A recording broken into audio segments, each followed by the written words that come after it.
राम हरे हरे हरे कृष्णा कृष्णा कृष्णा हरे हरे हरे राम हरे राम।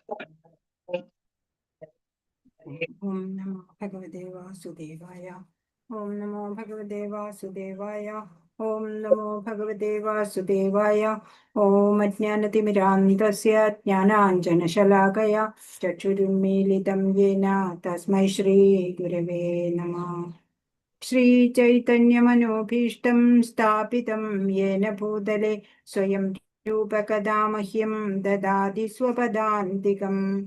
वन्देऽहं श्रीगुरो श्रीयुतपदकमलं श्रीगुरून् वैष्णवांश्च श्रीरूपं साग्रजातं सहगणरघुनाथान्वितं तं सजीवम् साद्वैतं सावधूतं परिजनसहितं कृष्णचैतन्यदेवं श्रीराधा कृष्णपादान् सहगणललिता श्रीविशाखान्वितांश्च। हे कृष्णा करुणा सिन्धो दीनबन्धो जगत्पते गोपेश गोपिकान्त राधाकान्त नमोऽस्तु ते। तप्तकाञ्चन गौराङ्गी श्रीराधे वृन्दावनेश्वरी वृषभानुसुते देवी प्रणमामि हरिप्रिये। जय श्रीकृष्ण चैतन्य प्रभु नित्यानंद श्री अद्वैत गदाधर श्रीवासादि गौर भक्तवृंद। हरे कृष्ण कृष्ण कृष्ण हरे हरे हरे राम राम राम हरे हरे हरे कृष्ण कृष्ण कृष्ण हरे हरे हरे राम राम राम हरे हरे। श्री श्री राधा गोविंद की जय। श्रील प्रभुपाद की जय। गुरु महाराज की जय। हरे कृष्णा। हरे कृष्ण। प्रणाम माताजी। हरे कृष्ण। हरे कृष्ण माताजी प्रणाम। हरे कृष्ण മാതാജി പ്രണാമം. ശ്രീ ശ്രീ രാധാ ഗോവിന്ദ് ടെമ്പിൾ ഇസ്കോൺ ബാംഗ്ലൂരിൽ നിന്നുള്ള ഭഗവത്ഗീത പഠന ക്ലാസ്സിലേക്ക് എല്ലാവർക്കും സ്വാഗതം. നമ്മൾ ആറാമത്തെ ഹരേ കൃഷ്ണ നമ്മൾ ആറാമത്തെ അധ്യായമാണ് നോക്കിക്കൊണ്ടിരിക്കുന്നത്.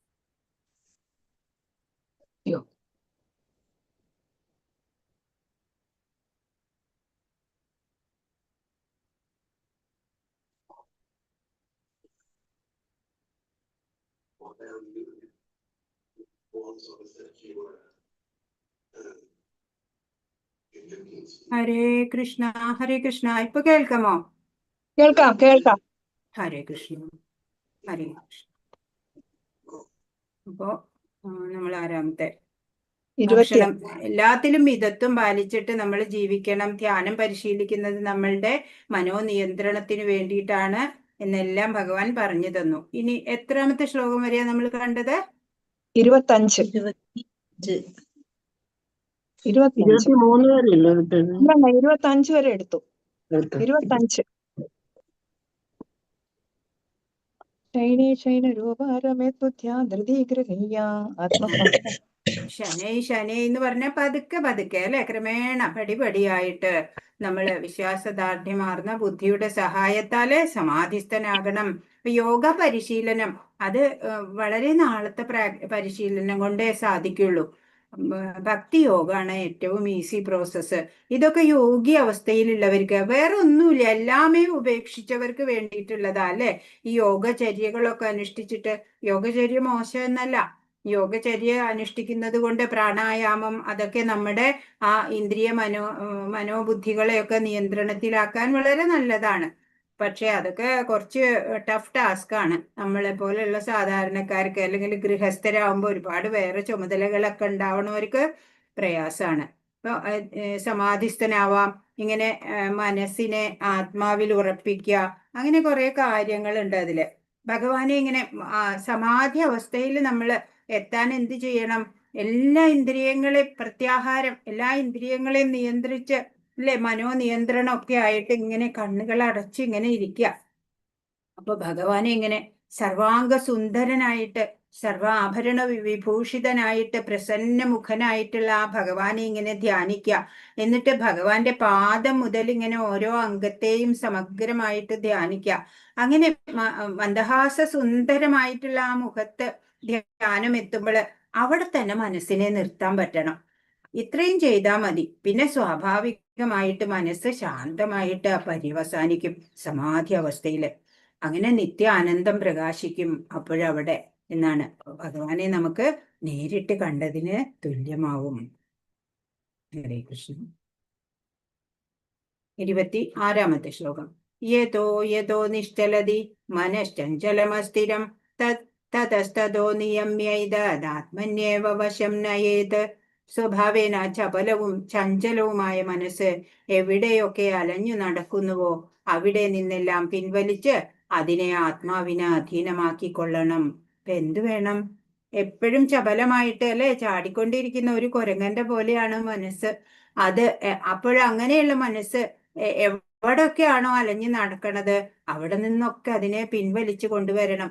എന്നിട്ടോ ആത്മാവിൽ ഉറപ്പിക്കണം അല്ലെ. മനസ്സിനെ ഏകാഗ്രമാക്കാൻ സാധിക്കണം. ആത്മാവിന് അധീനനാവണം മനസ്സ്. വിശുദ്ധിയാർന്ന ഇന്ദ്രിയങ്ങളാൽ കൃഷ്ണനെ സേവിക്കുന്നതിനെ കൃഷ്ണാവബോധം എന്ന് പറയും. ഇന്ദ്രിയങ്ങളെ പൂർണ്ണമായി നിയന്ത്രിക്കാനുള്ള വഴി അതാണ്. എന്തിനധികം യോഗ പരിശീലനത്തിന്റെ പരമകാഷ്ഠയും അത് തന്നെ. ഇപ്പോ ഈ നമ്മള് ഭഗവത് സേവനം ചെയ്യുമ്പോണ്ടല്ലോ നമ്മളുടെ ഇന്ദ്രിയങ്ങളൊക്കെ പ്യൂരിഫൈഡ് ആവും, നമ്മളും പ്യൂരിഫൈ ആവും. അതിനാണ് ഈ ഡിവോഷണൽ സർവീസ് എന്ന് പറഞ്ഞാൽ അതിന്റെ മഹത്വം അങ്ങനെയാണ്. ഈ ഭൗതികതയിലുള്ളതൊക്കെ ഭൗതികമല്ല, ഭഗവാനിൽ നിന്നുണ്ടായവയെല്ലാം ആത്മീയമാൻ തന്നെയാണ്. നമ്മുടെ മനോഭാവമാണ് അതിനെ ഭൗതികതയിലേക്ക് കൊണ്ടെത്തിക്കുന്നത്. അപ്പൊ നമ്മൾ എന്ത് വേണം? നമ്മളെല്ലാം ഇപ്പോ ഭഗവാന് വേണ്ടി നമ്മൾ കർമ്മം ചെയ്യുമ്പോൾ അത് ആത്മീയമാണ് അല്ലെ. അത് ഭൗതിക തലത്തിൽ നിന്നൊരു ആത്മീയ പ്ലാറ്റ്ഫോമിലേക്ക് ഉയർന്നു. അപ്പോഴേ നമ്മൾ എന്ത് വേണം? ഈ വിശുദ്ധിയാർന്ന ഇന്ദ്രിയങ്ങൾ എന്നതാ ഇവിടെ പറയണേ. ഭഗവാനെ സേവിക്കാൻ വേണ്ടിയിട്ട് ഇന്ദ്രിയങ്ങൾ ഉപയോഗിക്കുമ്പോൾ അവയൊക്കെ വളരെ പ്യൂരിഫൈഡ് ആയി മാറും. അങ്ങനെ ഭഗവാനെ സേവിക്കുക, അതിനെയാണ് കൃഷ്ണാവബോധം എന്ന് പറയാ. ഇന്ദ്രിയങ്ങളെ പൂർണ്ണമായി നിയന്ത്രിക്കാനുള്ള വഴി അത് തന്നെയാണ്. എല്ലാ ഇന്ദ്രിയങ്ങളെയും ഭഗവത് സേവന നിരതമാക്കുക നമുക്കറിയാം. എന്തിനധികം യോഗ പരിശീലനത്തിന്റെ പരമകാഷ്ഠയും അത് തന്നെയാണ് അല്ലെ. യോഗ പരിശീലനം കൊണ്ടും അതാണ് പരിപൂർണതയിലെ സമാധി അവസ്ഥ എന്നൊക്കെ പറയുന്നത്. ആ കൃഷ്ണാവബോധത്തിന്റെ പരമകാഷ്ഠ തന്നെയാണ് എന്നാണ് ഇവിടെ ഭഗവാൻ പറഞ്ഞു തരുന്നത്. നമ്മളെ പോലുള്ളവർക്ക് അപ്പോ ഏതാണ് സ്യൂട്ടബിൾ ആവുക? നമ്മളെ പോലുള്ളവർക്ക് ഭക്തി യോഗം പ്രാക്ടീസ് ചെയ്യുക അല്ലെ. കൃഷ്ണാവബോധത്തോടെ ഭഗവത് സേവന നിരതരാവുക. എല്ലാ സമയവും ഭഗവാനെ ഓർക്കാൻ സാധിക്കത്തക്ക രീതിയിൽ നമ്മുടെ ദിനചര്യകളൊക്കെ ചിട്ടപ്പെടുത്തി അങ്ങനെ ജീവിക്കാം. 27. പ്രശാന്ത മനസംഹ്യനം യോഗിനം സുഖമുത്തമം ഉപൈതി ശാന്തരജസം ബ്രഹ്മഭൂതമകൽമഷം. എന്നിൽ തന്നെ മനസ്സുറപ്പിച്ച യോഗി അതീന്ദ്രിയ ആനന്ദത്തിന്റെ പരമകാഷ്ഠയിലെത്തുന്നു. അയാൾ രജോ ഗുണത്തിന് അതീതനാണ്. താൻ പരമപുരുഷനുമായി ഗുണത്തിൽ ഒന്നാണെന്ന് മനസ്സിലാക്കുന്നതിനാൽ പൂർവകർമ്മങ്ങളുടെ പ്രതികരണങ്ങളിൽ നിന്ന് മുക്തനാണ്. അറിയാം അല്ലെ, ജീവരെ നിത്യഹോയ് കൃഷ്ണപ്രേമം ആണ് ചെയ്യേണ്ടത് അല്ലെ. ഭഗവാൻ ഈ നിത്യദാസനാണ് ജീവികള്. അപ്പൊ അവർക്ക് കൃഷ്ണ ഭക്തി ചെയ്യാം, അതാണ് കൃഷ്ണ സേവനമാണ് അവരുടെ ഡ്യൂട്ടി. അതറിഞ്ഞുകൊണ്ട് അത് മനസ്സിലാക്കുന്നത് കാരണം അവരുടെ പൂർവകർമ്മ പ്രതികരണങ്ങളിൽ നിന്നൊക്കെയും അവര് മുക്തനാകും. സമാധി അവസ്ഥയിലാണെങ്കിലോ ഭഗവാനിൽ മനസ്സുറപ്പിക്കണ യോഗി ഉണ്ടല്ലോ, അതീന്ദ്രിയ ആനന്ദം ആണ് അനുഭവിച്ചു കൊണ്ടിരിക്കുന്നത്. അയാൾ എല്ലാ സത്വഗുണത്തിലാണ്, രജോ ഗുണത്തിനും അതീതനാണെന്നാ പറയണേ. എല്ലാ ഗുണവും ജീവിച്ചിട്ടില്ല. അങ്ങനെ പരമപുരുഷൻ എന്ന് പറയണത് ഗുണത്തിൽ ഒന്നാണ് അല്ലെ. ക്വാളിറ്റിയിൽ നമ്മൾ സെയിം ആണ്, ഭഗവാന്റേതിന് തുല്യമാണ്. ക്വാണ്ടിറ്റി ആണ് വ്യത്യാസമുള്ളത്.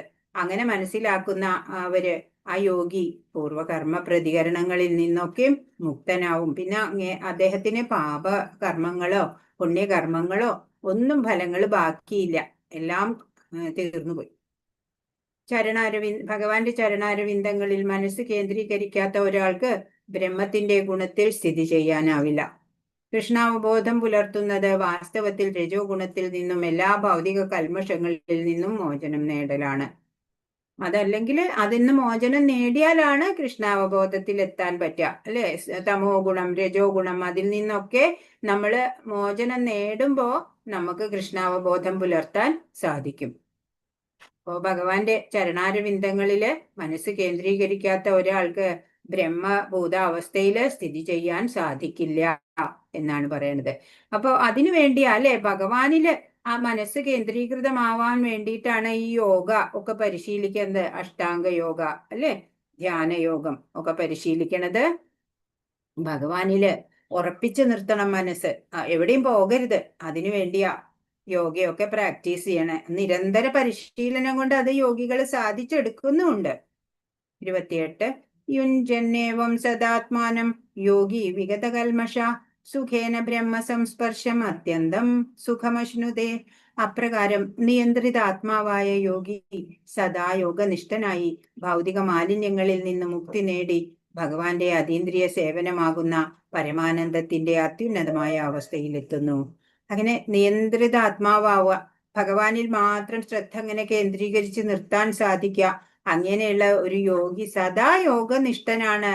ഭൗതിക മാലിന്യങ്ങളിൽ നിന്നൊക്കെ മുക്തി നേടി ഭഗവാന്റെ അതീന്ദ്രിയ സേവനമാകുന്ന പരമാനന്ദത്തിന്റെ അത്യുന്നതമായ അവസ്ഥയിലെത്തുന്നു. ഡിവോഷണൽ സർവീസ്, അതാണ് നമ്മളുടെ കർത്തവ്യം അല്ലെ. ഭഗവാനായിക്കൊണ്ട് സേവനം ചെയ്യുക. അതിനായിട്ടാണ് നമ്മൾ ഇവിടെ മനുഷ്യ ശരീരത്തിൽ വന്നിരിക്കുന്നത്. നമ്മളുടെ ഡ്യൂട്ടി അതാണ്. അതെപ്പോഴും നമ്മൾക്ക് ഓർമ്മ വേണം. അങ്ങനെ നമ്മളും ആ അതീന്ദ്രിയ സേവനത്തിന്റെ ആ പരമാനന്ദമായ അത്യുന്നത അവസ്ഥയിലേക്ക് എത്തും. യോഗിയും അങ്ങനെയാണ് എത്തണത്. 28 പരമപുരുഷനോട് ബന്ധപ്പെട്ട തന്റെ മൂലസ്വരൂപം അറിയുക എന്നതാണ് ആത്മസാക്ഷാത്കാരം. പരമപുരുഷന്റെ വിഭിന്ന അംശമാണ് ജീവാത്മാവ്. അതിന്റെ യഥാർത്ഥ സ്ഥാനം ഭഗവാന്റെ അതീന്ദ്രിയമായ ഭക്തിയുത സേവനത്തിലാണ്. ഭഗവാൻ മാസ്റ്ററാണ്, നമ്മൾ സെർവന്റ് ആണ് അല്ലെ, യജമാനനും ദാസനും. അതാണ് നമ്മളുടെ സ്റ്റാറ്റസ്. അത് നമ്മൾ എപ്പോഴും ഓർക്കണം. എന്നിട്ട് നമ്മുടെ കടമ എന്താ? ഭഗവത് സേവനം ചെയ്യാ. അതും ഓർമ്മയുണ്ടാവുക, അത് ചെയ്യാം. 29 സർവഭൂതസ്ഥമാത്മാനം സർവഭൂതാനി ചാത്മനി ഈക്ഷതേ യോഗയുക്താത്മാ സർവത്ര സമദർശന. ഒരു യഥാർത്ഥ യോഗി സർവജീവികളിലും എന്നെ കാണുന്നു, അയാൾ സർവജീവികളെയും എന്നിലും കാണുന്നു. ആത്മസാക്ഷാത്കാരം സിദ്ധിച്ചവൻ പരമപുരുഷനായ എന്നെ എവിടെയും കണ്ടെത്തും. അപ്പൊ ഒരു യഥാർത്ഥ യോഗി എങ്ങനെയാണ്? സർവഭൂതദയ ഉണ്ടാവും. മാത്രല്ല എല്ലാ ജീവികളിലും ഭഗവാനെ ദർശിക്കും. അതുകൊണ്ടാ അല്ലെ എല്ലാ ജീവികളെ ഒരേപോലെ കാണാൻ സാധിക്കുന്നത്. എല്ലാ ജീവികളിലും ഭഗവാനെ ദർശിക്കും. പിന്നെയോ സർവജീവികളെയും ഭഗവാനിലും ദർശിക്കും. കാരണം ഭഗവാന്റെ ആ ഈ പ്രപഞ്ചവ്യാപ്തമായിട്ടുള്ള സർവവ്യാപ്തമായിട്ടുള്ള രൂപം അല്ലെ ഭഗവാനുണ്ട്. അവിടെ എല്ലാ ജീവികളെയും ഭഗവാനിലും കാണും. ആത്മസാക്ഷാത്കാരം സിദ്ധിച്ചവൻ പരമപുരുഷനായ എന്നെ എവിടെയും കണ്ടെത്തും. ഏതൊന്നിലും ഭഗവാനെ കണ്ടെത്താൻ കഴിയും. ചരാചരാത്മാവാണ് ഭഗവാൻ എന്ന് ആ യോഗി മനസ്സിലാക്കി അല്ലെ. അപ്പൊ എല്ലാത്തിലും ഭഗവാനെ കാണാൻ കണ്ടെത്താൻ ആ യോഗിക്ക് സാധ്യമാണ്. ഒരു യഥാർത്ഥ യോഗി സർവജീവികളിലും എന്നെ കാണുന്നു. കൃഷ്ണാവബോധമുള്ള ഒരാൾക്ക് വിശ്വാസിയുടെയും അവിശ്വാസിയുടെയും ഹൃദയത്തിൽ കൃഷ്ണനെ കാണാൻ സാധിക്കും അല്ലെ. കൃഷ്ണാവബോധമുള്ള ഒരാൾക്ക് അതിൽ ഒരു ഭേദമില്ല. വലിയവനോ ചെറിയവനോ അല്ലെ, പണക്കാരനോ ദരിദ്രനോ അതല്ലെങ്കിൽ മൃഗമാണെന്നോ പക്ഷിയാണെന്നോ ഒന്നുമേ ഭേദമില്ല. എല്ലാത്തിലും ആ ഭഗവാനെ കൃഷ്ണനെ കാണാൻ അയാൾക്ക് സാധിക്കും. സർവഭൂതങ്ങളിലും പരമാത്മാ സാന്നിധ്യമുണ്ട്. ഭഗവാന് മൗലികമായി 2 ശക്തികളാണുള്ളത്, ആത്മീയ ശക്തിയും അധമമായ ഭൗതിക ശക്തിയും. ഭഗവാന് അൾട്ടിമേറ്റ് ആയിട്ട് 2 ശക്തികളുണ്ട് അല്ലെ, ആത്മീയ ശക്തി ഭൗതിക ശക്തി. ഭഗവാന്റെ 2 ശക്തികൾ ഏതാ? ആത്മീയ ശക്തിയുണ്ട്, ഭൗതിക ശക്തിയുണ്ട്. ഭഗവത് ദാസന്മാരാണെന്ന് അറിയാവുന്ന യോഗി അവരെ സമദൃഷ്ടിയോടെയാണ് വീക്ഷിക്കുക. അപ്പൊ നമ്മള് ഭഗവാന്റെ ദാസനാണ് എന്നറിയാം. എല്ലാത്തിനെയും സമദൃഷ്ടിയോടെ വീക്ഷിക്കാൻ സാധിക്കണം. 30 യോ മാം പശ്യതി സർവത്ര സർവം ച മയി പശ്യതി തസ്യാഹം ന പ്രണശ്യാമി സചമേ ന പ്രണശ്യതി. എവിടെയും ഞാൻ കുടികൊള്ളുന്നതായും എല്ലാം എന്നിൽ അടങ്ങുന്നതായും കാണുന്നവന് ഞാൻ ഒരിക്കലും നഷ്ടപ്പെടുകയില്ല, എനിക്ക് അവനും നഷ്ടപ്പെട്ടു പോകില്ല. എല്ലായിടത്തും ഭഗവാൻ കുടികൊള്ളുന്നുണ്ട് എന്ന് അറിഞ്ഞാൽ പിന്നെ ഭഗവാൻ ഇല്ലാത്ത സ്ഥലം ഇല്ല, ഒന്നും കണ്ടെത്താൻ പറ്റില്ല അല്ലെ. അപ്പോ എല്ലാം ഭഗവാനിലാണ് അടങ്ങുന്നത്. ഭഗവാൻ എവിടെയും ഉണ്ട് താനും. അങ്ങനെ കണക്കാക്കുമ്പോ ഒരിക്കലും ആ യോഗിക്ക് ഭഗവാൻ ഒരിക്കലും മറക്കേണ്ടി വരുന്നില്ല ഭഗവാനെ. ഭഗവാൻ തന്നെയാ കാണുന്നതും അല്ലെ? ഒരു ഗ്ലാസ് വെള്ളം എടുത്ത് കുടിക്കുമ്പോൾ അത് ഭഗവാനാണ്. സൂര്യൻ ഉദിച്ചു വരണ കാണുമ്പോ അതും ഭഗവാനാണ്, അല്ലെ? അങ്ങനെ ഓരോ ജീവികളെ കാണുമ്പോഴും ഇതിനകത്തൊക്കെ പരമാത്മാ ചൈതന്യമാണ്. അങ്ങനെ ഓരോന്നും കാണുമ്പോ അല്ലെ, ആ ഭഗവാൻ എവിടെയും ഭഗവാൻ കുടികൊള്ളുന്നുണ്ട്, എല്ലാം ഭഗവാനിൽ അടങ്ങുന്നുണ്ട് എന്ന് മനസ്സിലാക്കിയ യോഗിക്ക് ഒരു നിമിഷ നേരം പോലും ഭഗവാനെ നഷ്ടപ്പെടേണ്ടി വരുന്നില്ല, വിസ്മരിക്കേണ്ടി വരുന്നില്ല, അല്ലെ? അതുപോലെ ആ ഭക്തനെ ഭഗവാനും നഷ്ടപ്പെടുത്തില്ല. എപ്പോഴും ഭഗവാന്റെ മനസ്സില് ഭഗവാനാ പറയണ്ടല്ലേ, നമ്മള് ഭക്തനാന്ന് നമ്മൾ പറഞ്ഞതുകൊണ്ട് കാര്യമില്ല. ഭഗവാന്റെ പ്രിയ ഭക്തനാണെന്ന് ഭഗവാൻ പറയണം. അതാ നമ്മുടെ മേന്മ. അതല്ലാതെ ഞാൻ വലിയ ഭക്തനാന്ന് നമ്മൾ പറഞ്ഞിട്ട് വല്ല കാര്യമുണ്ടോ? കൃഷ്ണ അവബോധമുദിച്ച ഒരു വ്യക്തി ഭഗവാനെ എവിടെയും ദർശിക്കുന്നു, എല്ലാം കൃഷ്ണനിൽ അധിവസിക്കുന്നു എന്ന് കാണുന്നു. കൃഷ്ണാവബോധം എന്നാൽ കൃഷ്ണനിൽ പ്രേമം വളർത്തിയെടുക്കുക എന്നതാണ്. സംസാരമുക്തിയേക്കാൾ സമുത്കൃഷ്ടമാണ് ഈ അവസ്ഥ. അപ്പൊ ഇവിടുന്ന് ഭവസാഗരത്തിൽ നിന്ന് വേഗം രക്ഷപ്പെടണം എന്നുള്ള ആ ഉദ്ദേശത്തിനെക്കാട്ടും നല്ലത് എന്താ? കൃഷ്ണാവബോധം വളർത്തിയെടുക്കുക, ഭഗവാനില് പരമപ്രേമ ഭക്തി ഉണ്ടാക്കിയെടുക്കുക. അങ്ങനെയുള്ള ഒരു ഭക്തന് ഇവിടം തന്നെയാണ് വൃന്ദാവനം, ഇവിടം തന്നെ ഗോലോകം ആയി മാറും, അല്ലെ? ഇവിടുന്ന് പോകേണ്ട ആവശ്യമൊന്നും ഇല്ല. അപ്പോ അങ്ങനെയാണ് ഭക്തർ. ഇവിടെയുള്ള ഓരോന്നിലും ഭഗവാനെ ദർശിക്കുമ്പോൾ ഇവിടം തന്നെ അല്ലെ വൈകുണ്ഠമാവും. ആ ഒരു ഭക്തന്റെ മനോഭാവം ഒന്ന് മാറ്റുമ്പോൾ അതാണ് ഭഗവാൻ ഇവിടെ പറയുന്നത്. കൃഷ്ണാവബോധം അത് ഈ സംസാരത്തിൽ ഇരുന്നു കൊണ്ട് തന്നെ പരമാനന്ദം അനുഭവിക്കാനുള്ള ഒരു മാർഗമാണ്, ഒരു ടെക്നിക്കാണ് ഭഗവാൻ പറഞ്ഞു തരുന്നത്. ഇപ്പോ ഭഗവാനില് പരമപ്രേമം വളർത്തിയെടുക്കുക, ഭഗവാനോട് ആസക്തി ഉണ്ടാവുക. അങ്ങനെ വരുമ്പോ നമുക്ക് മരണം വരെ ഒന്നും കാത്തിരിക്കേണ്ട, മരിച്ചിട്ട് ഗോലോകത്തേക്ക് പോവുക അങ്ങനെ വേണ്ട.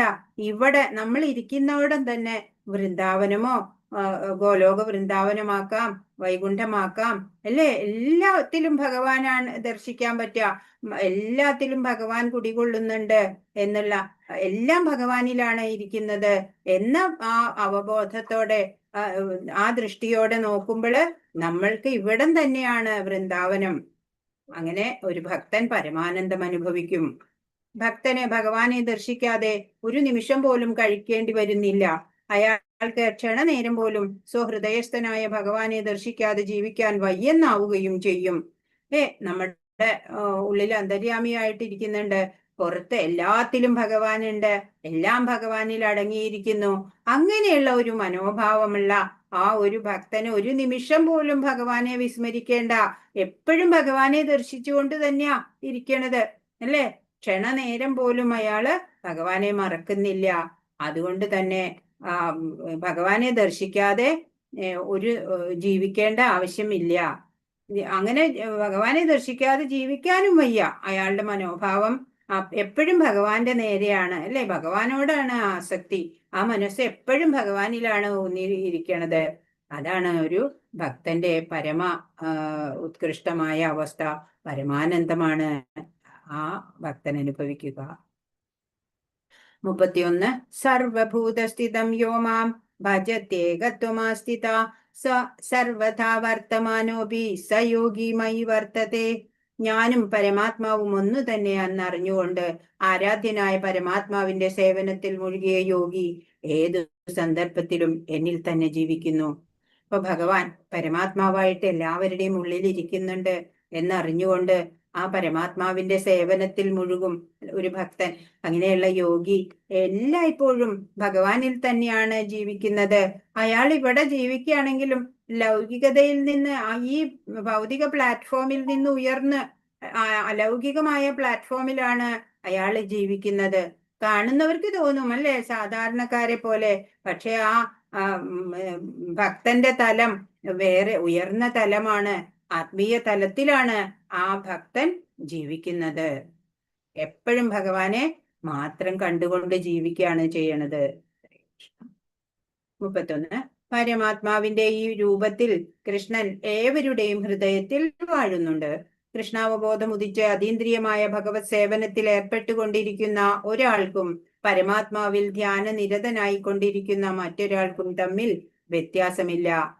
ഇപ്പോ എപ്പോഴും ഡിവോഷണൽ സർവീസിൽ ഏർപ്പെടുക, അതീന്ദ്രിയമായിട്ടുള്ള ആ ഭഗവത് സേവനത്തിൽ ഏർപ്പെട്ടുകൊണ്ടിരിക്കുന്ന ഒരാള്, അതല്ലെങ്കിൽ പരമാത്മാവിനെ തന്നെ ധ്യാനനിരതനായിക്കൊണ്ടിരിക്കുക, അല്ലേ? ധ്യാനം പ്രാക്ടീസ് ചെയ്തിട്ടുള്ള യോഗി, സമാധി അവസ്ഥയില് ധ്യാനത്തിന്റെ പരിപൂർണതയില് എത്തിയ ഒരാൾക്കും തമ്മിൽ വ്യത്യാസമില്ല. അപ്പൊ അത് ജ്ഞാനയോഗിയാണ്, ഇത് ഭക്തി യോഗിയാണ്, അല്ലെ? കൃഷ്ണാവബോധം ഉദിച്ച് ഡിവോഷണൽ സർവീസ് ചെയ്യുന്നത് ആരാ? അത് ഭക്തി യോഗിയാണ്.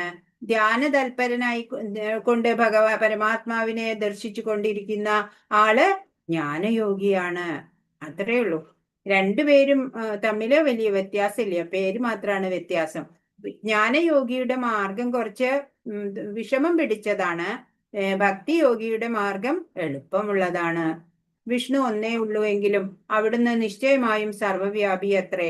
ഏകരൂപിയെങ്കിലും തന്റെ അചിന്ത്യ ശക്തി കൊണ്ട് അവിടുന്ന് എല്ലായിടത്തും വാഴുന്നു. ഒരേ സമയത്ത് നാനാ പ്രദേശങ്ങളിലായി പ്രത്യക്ഷപ്പെടുന്ന സൂര്യനെ പോലെ. പരമാത്മാവ് വിഷ്ണു ഒന്നേ ഉള്ളൂ, പക്ഷെ എല്ലാവിടെയും വ്യാപിച്ചിട്ടാണ് ഉള്ളത്. ഏകരൂപിയാണെങ്കിലും തന്റെ അചിന്ത്യ ശക്തി കൊണ്ടാണ് എല്ലായിടത്തും വാഴുന്നത്, അല്ലെ? ഓരോ ജീവികളുടെ ചരാചരാത്മാവായിട്ട് സർവ്വതും ഭഗവാനിലാണ് കുടികൊള്ളുന്നത്. ഇങ്ങനെ ഒരേ സമയത്ത് നാനാ പ്രദേശങ്ങളിലായി പ്രത്യക്ഷപ്പെടുന്ന സൂര്യനെ പോലെ, എപ്പോഴും ഉച്ച സമയത്ത് നമ്മൾ പുറത്ത് എവിടെയാണെങ്കിലും, ഇവിടെയാണെങ്കിലും 5000 കിലോമീറ്റർ അപ്പുറയാണെങ്കിലും ഒക്കെ നമുക്ക് തോന്നും, അല്ലെ, സൂര്യൻ നമ്മുടെ തലയ്ക്ക് മുകളിലാണ് എന്ന് തോന്നും. അതുപോലെ എല്ലാവർക്കും പ്രാപ്യനാണ് ഭഗവാൻ. ഒരാൾക്കല്ല, എല്ലാവർക്കും. ഭക്തനായ മാത്രം മതി, എല്ലാവർക്കും ഭഗവാനെ പ്രാപിക്കാൻ പറ്റും. 32. ആത്മൗപമ്യേന സർവത്ര സമം പശ്യതിയോർജുന സുഖം വാ യതി വാ ദുഃഖം സയോഗ പരമോ മത. അല്ലയോ അർജുന, എല്ലാ ജീവികളെയും അവരുടെ സുഖത്തിലും ദുഃഖത്തിലും തന്നോട് സദൃശനായി കണ്ട് സമഭാവനയോടെ വർത്തിക്കുന്നവനാണ് ഉത്തമനായ യോഗി. അല്ലേ? സർവഭൂത ദയുണ്ടാവണം. എല്ലാ ജീവികളുടെ ദുഃഖം കാണുമ്പോൾ അവരെ സഹായിക്കാൻ സന്നദ്ധനാവണം, അല്ലെ? തന്നെ പോലെ തന്നെയാണ് അവരും, അല്ലെ? തൻ്റെ ഉള്ളിലുള്ള ആ ജീവചൈതന്യം, ആ ഭഗവത് ചൈതന്യം തന്നെയാണ് ആ ഓരോ ജീവികളുടെയും ഉള്ളിലും ഉള്ളത് എന്നുള്ള ആ മനോഭാവം ഉണ്ടാവണം. തന്നോട് സദൃശനായിട്ട് മറ്റുള്ളവരെ കാണാൻ സാധിക്കുക, സമഭാവനയോടെ ജീവിക്കുക. അങ്ങനെയുള്ളവൻ തന്നെയാണ് ഉത്തമനായ യോഗി എന്ന് ഭഗവാൻ പറയുകയാണ്.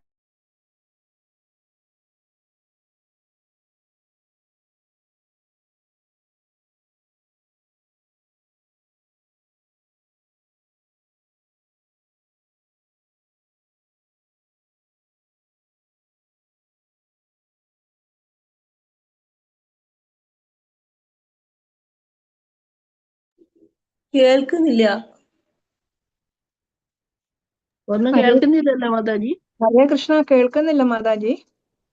ഒന്നും കേൾക്കുന്നില്ല. ഹരേ കൃഷ്ണ, നെറ്റ്വർക്ക് ഇഷ്യൂ ആയിരിക്കും മാതാജി, നോക്കട്ടെ. മാതാജി ലൈനിലുണ്ടല്ലോ. നെറ്റ്വർക്ക് ഇഷ്യൂ മാതാജി, കാണുന്നില്ല, സ്റ്റക്ക് ആയിരിക്കുക. പോയി, ഇപ്പം പോയി മാതാജി. ജീവായി നെറ്റ് പോയതാ.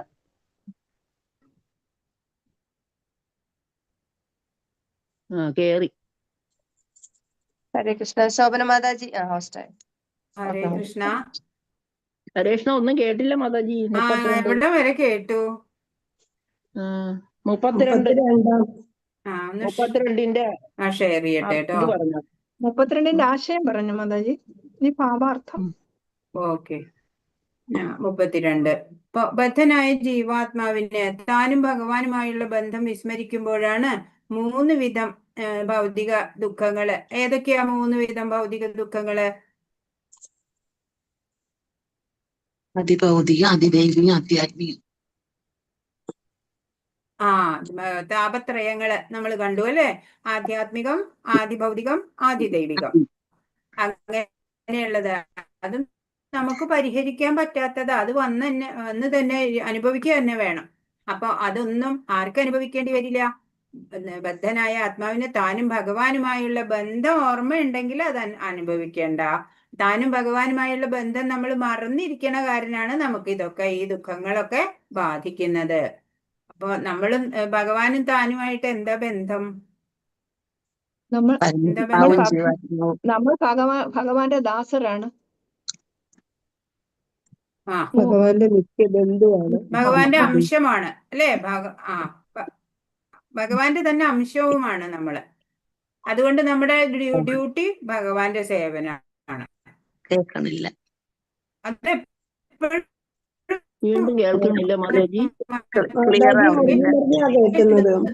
സൗണ്ട് വരുന്നു. പ്രാധാന്യത്തെ അതെല്ലാവരും കുറിച്ച് മ്യൂട്ട് ആക്കാത്തോണ്ടാണ്. ഇവരെയും എല്ലാവരും മ്യൂട്ട് ആക്കൂ, അല്ലെങ്കിൽ കേൾക്കില്ല മാതാജി പറയുന്നത്. എല്ലാരും ഹരേ കൃഷ്ണ. അപ്പോ നോക്കൂ, കൃഷ്ണാവബോധം വാനാകേണ്ടതിന്റെ പ്രാധാന്യത്തെ കുറിച്ച് ഏവരെയും ബോധിപ്പിച്ചു കൊണ്ടിരിക്കുന്ന ഉത്തമ യോഗി അത്രേ ലോകത്തിലെ ഏറ്റവും വലിയ ജീവകാരുണ്യ പ്രവർത്തകൻ. ഏറ്റവും ചാരിറ്റി ചെയ്യുന്ന ആളാരാ? ഭഗവാനെ കുറിച്ച് അല്ലെ? ഭഗവാനെ കുറിച്ചുള്ള ബോധം എല്ലാവർക്കും ഉണ്ടാക്കി കൊടുക്കുക, എല്ലാവരെയും ഭഗവതോന്മുഖമാക്കുക. അങ്ങനെയുള്ള ഒരു യോഗിയാണ് ഏറ്റവും വലിയ ജീവകാരുണ്യ പ്രവർത്തകൻ. ഭഗവാന്റെ ഏറ്റവും പ്രിയപ്പെട്ട സേവകനുമായ ആള് തന്നെയാണ്. അപ്പൊ ഭഗവത് സേവനം ചെയ്യാന് എത്രയോ മാർഗങ്ങള് ശ്രീല പ്രഭുപാദ് ഇവിടെ എല്ലാവർക്കും യോജിച്ച തരത്തിലുള്ള മാർഗങ്ങൾ ഉണ്ടാക്കി തന്നിട്ടുണ്ട് അല്ലെ? ചിലവർക്ക് പ്രീച്ചിങ് ചെയ്യാം, ചിലവർക്കോ അവർക്ക് DT വർഷിപ്പ് ചെയ്യാം, അല്ലെങ്കിൽ ക്ഷേത്രത്തിന്റെ മാല കെട്ട ക്ലീനിങ് ചെയ്യാം. അങ്ങനെ ആർക്ക് വേണമെങ്കിൽ ഏത് തരത്തിൽ വേണമെന്നുണ്ടെങ്കിലും സേവനം അനുഷ്ഠിക്കാനുള്ള മൂലസ്വരൂപം ഭഗവാന്റെ നിത്യദാസത്വമാണ്. നമുക്ക് ഭഗവാനെ സേവനം ചെയ്യുക, അതാണ് ഡിവോഷണൽ സർവീസ്, അതാണ് നമ്മുടെ റെസ്പോൺസിബിലിറ്റി. അതിന് വേണ്ട പല പല മാർഗങ്ങൾ ഇന്നുണ്ട് അല്ലെ? ടെമ്പിൾ ബേസ്ഡ് ആയിട്ടും അല്ലാതെയും ഡിസ്ട്രിബ്യൂഷൻ ചെയ്യാം അല്ലെ? എല്ലാം അങ്ങനെയൊക്കെ ചെയ്യാനുള്ള മാർഗങ്ങളുണ്ട്. നമ്മൾ ചെയ്യുക മാത്രമേ വേണ്ടൂ. അങ്ങനെ ചെയ്യുന്ന ആൾക്കാരാണ് ഏറ്റവും വലിയ ജീവകാരുണ്യ പ്രവർത്തകര്. ഭഗവാന് അവരെയാണ് ഏറ്റവും ഇഷ്ടപ്പെട്ട സേവകനാണ് ഭഗവാന്റെ. അങ്ങനെയുള്ളവര് ധ്യാനത്തില് പരിപൂർണമായി മുഴുകാൻ വേണ്ടി വിജന സ്ഥലത്ത് പോകുന്ന ഒരു യോഗി ഏവർക്കും കൃഷ്ണാവബോധമുള്ളവനാക്കാനായി ആവുന്നത്ര യത്നിച്ചു പോരുന്ന ഒരു ഭക്തനെ പോലെ പരിപൂർണനാകുന്നില്ല. അപ്പൊ എല്ലാം ഉപേക്ഷിച്ചിട്ട് കാവി ഉടുത്ത് കാട്ടിലേക്ക് പോകണേക്കാളും ഒക്കെ എത്രയോ മേന്മയുള്ളതാണ് എല്ലാവരെയും കൃഷ്ണാവബോധവാന്മാരാക്കുക. ആവുന്നത്ര അതിനു വേണ്ടി പരിശ്രമിക്കുക. അങ്ങനെയുള്ള ഒരു ഭക്തനാണ് പരിപൂർണൻ. അവരെ പോലെ ആ യോഗി പോലും പരിപൂർണനാകുന്നില്ല എന്ന് ഭഗവാൻ പറയാണ്. അപ്പൊ ആർക്കാണ് ഏറ്റവും ഉത്കൃഷ്ടമായ ഉയർന്ന അവസ്ഥ, ഉന്നത അവസ്ഥയിൽ ആരാ ഉണ്ടാവുക? കൃഷ്ണാവബോധവാനായ ഒരു ഭക്തൻ തന്നെയാണ് മേലെ നിൽക്കുക. യോഗിയൊക്കെ അതിന്റെ താഴെയാണ്. പിന്നെ ബ്രാഹ്മണൻ എന്ന് പറയും, ബ്രാഹ്മണരാ ഏറ്റവും വലുത്. പക്ഷെ ബ്രാഹ്മണനേക്കാൾ ഉയർന്നാണ് വൈഷ്ണവര് നിൽക്കുക. കൃഷ്ണാവബോധത്തിലുള്ള ആ ഭഗവത് ഭക്തൻ ബ്രാഹ്മണനേക്കാളും മുകളിലാണ്. 33 അർജുന ഉവാച യോയം യോഗസ്ത്വയാ പ്രോക്ത സാമ്യേന മധുസൂദന ഏതസ്യാഹം ന പശ്യാമി ചഞ്ചലത്വാദസ്ഥിതിം സ്ഥിരാം. അർജുനൻ പറഞ്ഞു, ഹേ മധുസൂദന, അങ്ങ് പറഞ്ഞു തന്ന ഈ യോഗ പദ്ധതി അപ്രായോഗികമെന്നും ചഞ്ചല മനസ്കനായ എനിക്ക് താങ്ങാവുന്നതല്ലെന്നും തോന്നുന്നു. പറയാണ്, അപ്പൊ അങ്ങ് ഒരു യോഗ പദ്ധതിയെ കുറിച്ച് പറഞ്ഞു. അഷ്ടാംഗ യോഗ, അതിന്റെ 8 തലങ്ങള്, അത് അവസാനം സമാധിയിൽ എത്തിച്ചേരും. അത് എന്നെ പോലെയുള്ള ഒരാൾക്ക് പ്രായോഗികമാണോ? ഞാനൊരു ക്ഷത്രിയനല്ലേ എന്നാണ് ഇപ്പൊ അർജുനന്റെ ഇവിടുത്തെ ഒരു സംശയം. മനസ്കനായ എനിക്ക് അത് താങ്ങാവുന്നതാണോ എന്ന്, അത്ര ഏകീകൃതമായിട്ടുള്ള മനസ്സോടുകൂടി അല്ലെ ഭഗവാനെ മാത്രം ധ്യാനിച്ചു കൊണ്ടിരിക്കുക എന്നുള്ളതൊക്കെ എന്നെ പോലുള്ള ഒരാൾക്ക് അപ്രായോഗികമല്ലേ കൃഷ്ണ എന്ന് അർജുനൻ ചോദിക്കാണ്. യോഗാനുഷ്ഠാനം ചെയ്യുക എന്നത് ഈ കലികാലത്തിൽ ഒരു സാധാരണ മനുഷ്യന് സാധ്യമല്ല. വിദ്യാലയങ്ങളിലും സംഘടനകളിലും യോഗാനുഷ്ഠാനം അനുകരിച്ചു പോരുന്നവർ അതിൽ സംതൃപ്തരാണെങ്കിൽ തന്നെയും തീർച്ചയായും സമയം പാഴാക്കുക മാത്രമാണ് അവർ ചെയ്യുന്നത്. എല്ലാവരുടെയും യോഗ പ്രാക്ടീസ് ചെയ്യിപ്പിക്കുന്നുണ്ട് അല്ലെ? അതൊക്കെ വെറും ഫിസിക്കൽ എക്സസൈസസ് മാത്രമാണ്. അല്ലാണ്ട് മനസ്സിന് വേണ്ട നിയന്ത്രണം കൊണ്ടുവരാനോ ആ മനസ്സിനെ നല്ല തലത്തിലേക്ക് എത്തിക്കാനോ ഒന്നും യോജിച്ചതല്ല അതൊന്നും. അപ്പോ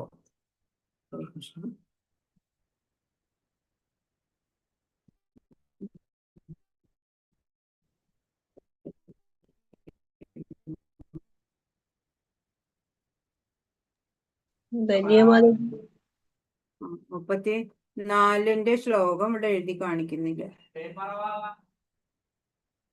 34 ശ്ലോകം ഒന്ന് വായിക്കൂ ആരെങ്കിലും. ഹരേ കൃഷ്ണ. ചഞ്ചലം ഹി മന കൃഷ്ണ പ്രമാദി ബലഭദ്രുടം തസ്യാഹം നിഗ്രഹം മന്യേ വയോരിവ സുദുഷ്കരം. ആ മനസ്സ് വായിച്ചോളൂ. ഇതില് ചഞ്ചലമാണ്, പ്രക്ഷുബ്ധമാണ്, വഴങ്ങാത്തതും ബലമേറിയതുമാണ്. കൃഷ്ണ, അതിനെ നിയന്ത്രിക്കാൻ കാറ്റിനെ പിടിച്ചു നിർത്തുന്നതിനേക്കാൾ പ്രയാസമുണ്ടെന്ന് എനിക്ക് തോന്നുന്നു. ഹരേ കൃഷ്ണ മാതാജി. ഹരേ കൃഷ്ണ. അപ്പൊ ചഞ്ചലം ഹി മന കൃഷ്ണ പ്രമാദി ബലവദൃഢം തസ്യാഹം നിഗ്രഹം മന്യേ വായോരിവ സുദുഷ്കരം. ഇത് മനസ്സിനെ ചഞ്ചലമാണ് കൃഷ്ണ മനസ്സ്.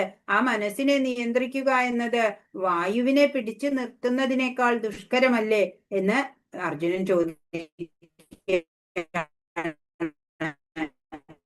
മനുഷ്യന് മനോനിയന്ത്രണം പ്രയാസമുള്ള ജീവാത്മാവ്. ബുദ്ധിയാണ് അതിനെ നയിക്കുന്ന സാരഥി. മനസ്സ് കടിഞ്ഞാണും ഇന്ദ്രിയങ്ങൾ കുതിരകളും അത്രേ. നമ്മൾ ആ പടം കണ്ടു അല്ലേ? ശരീരമാകുന്ന രഥത്തിന്റെ പിക്ചർ നമ്മൾ കണ്ടതാണ്. മനസ്സിന് വഴി കാട്ടേണ്ടതാണ് ബുദ്ധി. എങ്കിലും തന്റെ വാശിയും ബലവും കൊണ്ട് പലപ്പോഴും അത് ബുദ്ധിയെ കീഴടക്കുകയാണ് ചെയ്യാറ് അല്ലെ? ഇപ്പൊ ഈ ഭൗതിക ദേഹമാകുന്ന രഥത്തില് തേരാളിയായിട്ട് ജീവാത്മാവ് ഉണ്ടാവും. ബുദ്ധിയാകുന്ന കടിഞ്ഞാണ് കൊണ്ട് ആ ഇന്ദ്രിയങ്ങളാകുന്ന കുതിരകളെയൊക്കെ നിയന്ത്രിക്കണം അല്ലെ? മനസ്സ് കടിഞ്ഞാണ്. അങ്ങനെ മനസ്സിന് വഴി കാട്ടേണ്ടത് ബുദ്ധിയാണ്. ചിലപ്പോഴോ ഈ തന്റെ വാശിയും ബലവും കൊണ്ട് ബുദ്ധിയെ കീഴടക്കും മനസ്സ്.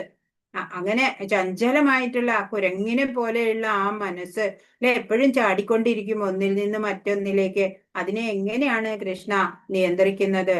മനസ്സിനെ പിടിച്ചു നിർത്താൻ ചൈതന്യ മഹാപ്രഭു നിർദ്ദേശിക്കുന്നത് പോലെ ഹരേ കൃഷ്ണ എന്ന മോക്ഷദായക മഹാമന്ത്രം ഏറ്റവും വിനയത്തോടെ ജപിക്കുക.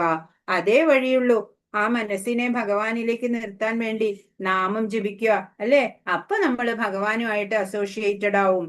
അപ്പോൾ നമ്മുടെ ആ മനസ്സിനെ ഒന്ന് കൺട്രോളിൽ വെക്കാൻ നമുക്ക് സാധിക്കും. അർജുനൻ കരുതാണ് അല്ലെ, ക്ഷത്രിയ കുലത്തിൽ ജനിച്ച എനിക്ക് ഈ യോഗചര്യൊക്കെ സാധ്യമാവോ എന്ന്. ഇപ്പൊ കുരുക്ഷേത്രത്തിൽ എത്തിയത് യുദ്ധം ചെയ്യാനാണ്. വന്നു കഴിഞ്ഞപ്പോഴോ യുദ്ധം വേണ്ട എന്നായി അർജുനന്.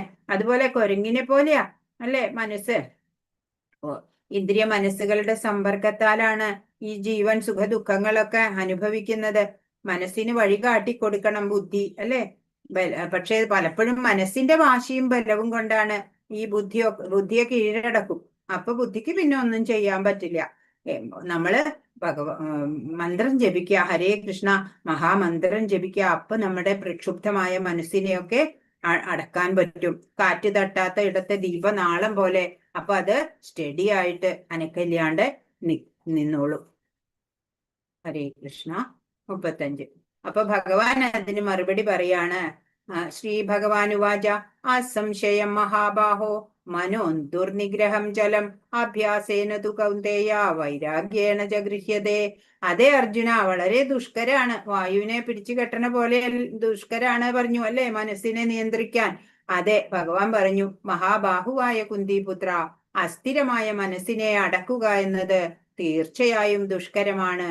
പക്ഷേ മാർഗമുണ്ട്. ഭഗവാൻ പറയാ, എന്നാൽ യുക്തമായ പരിശീലനം കൊണ്ടും നിസ്സംഗത കൊണ്ടും അത് സാധിക്കാവുന്നതാണ്. എങ്ങനെയാണ് ഈ ചഞ്ചലമായ മനസ്സിനെ പിടിച്ചു കെട്ടുക? യുക്തമായ പരിശീലനം വേണം. പിന്നെയോ നിസ്സംഗത വേണം അല്ലെ? ആസക്തി ഇല്ലാതാവണം, സംഘമില്ലാതാവണം. ഒന്നിനോടും ഭൗതികതയോട് സംഘമില്ലാണ്ടാവണം. പിന്നെയോ പ്രാക്ടീസ് വേണം. ഇപ്പൊ നമുക്ക് എന്തിനാ പ്രാക്ടീസ്? ഈ ഭൗതികതയിലെ കാര്യങ്ങളെ കുറിച്ച് ചിന്തിക്കാൻ മാത്രമേ പ്രാക്ടീസ് കിട്ടിയിട്ടുള്ളൂ അല്ലെ? ഭഗവാനെ കുറിച്ച് ചിന്തിക്കാൻ, ഭഗവാനിൽ മനസ്സൂന്നാനുള്ള പ്രാക്ടീസ് നമുക്ക് പരിശീലനം കിട്ടിയിട്ടില്ല.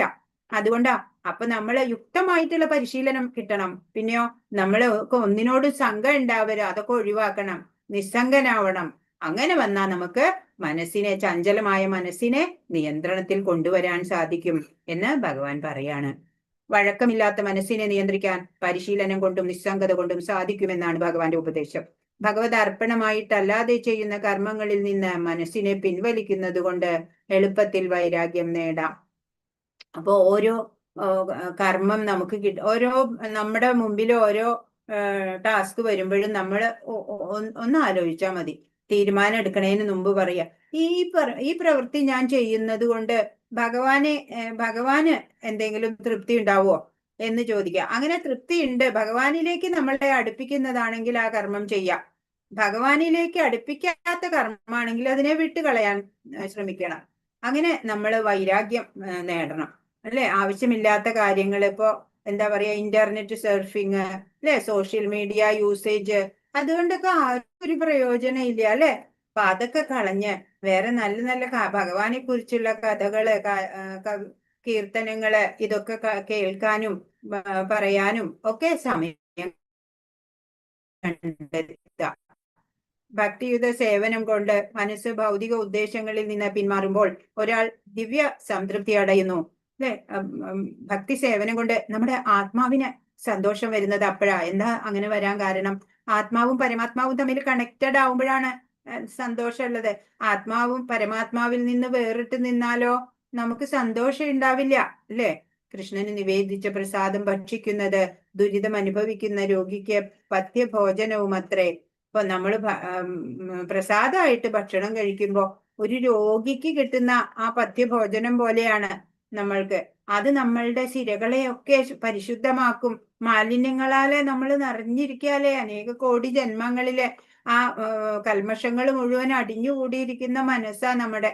അപ്പൊ അതൊക്കെ കൽമഷങ്ങളൊക്കെ മാറിയിട്ട് നമ്മൾ പ്യുവർ ആവണം അല്ലെ. അപ്പൊ വിശുദ്ധരാവണമെങ്കിൽ അതിന് വേണ്ടിയിട്ട് പ്രസാദമായിട്ട് ആഹാരം കഴിക്കുക. ഈ ചികിത്സയാണ് കൃഷ്ണാവബോധ പ്രക്രിയ. വലിയ ട്രീറ്റ്മെന്റ് ആണ് തരുന്നത് അല്ലെ. നമ്മളെ പോലെ നമ്മളൊരു രോഗിയാ, ഈ ഭവസാഗരത്തിൽ മുങ്ങിത്താണിട്ടുള്ള രോഗി. അപ്പൊ അവർക്ക് ചികിത്സയാണ് കൃഷ്ണാവബോധ പ്രക്രിയ. 36 അസംശയാത്മനായോഗോ ദുഷ്പ്രാപ ഇതി മേ മതി വശ്യാത്മനാ തു യതഥാ ശക്യോ വാപ്തുമുപായതാ.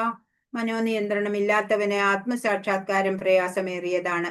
മനസ്സിനെ കീഴടക്കി വേണ്ടും വിധത്തിൽ ശ്രമിക്കുന്നവനാകട്ടെ അതിൽ വിജയം നിശ്ചയമാണ് താനും. ഇതാണ് എന്റെ അഭിപ്രായം. ഇപ്പൊ നിയന്ത്രണം വരാത്ത ആൾക്ക് ആത്മസാക്ഷാത്കാരം പ്രയാസാണ്.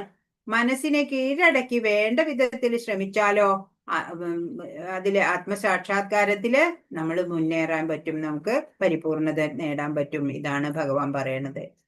മനോനിയന്ത്രണം ഇല്ലാത്തവന് ആത്മസാക്ഷാത്കാരം പ്രയാസമേറിയതാണ്.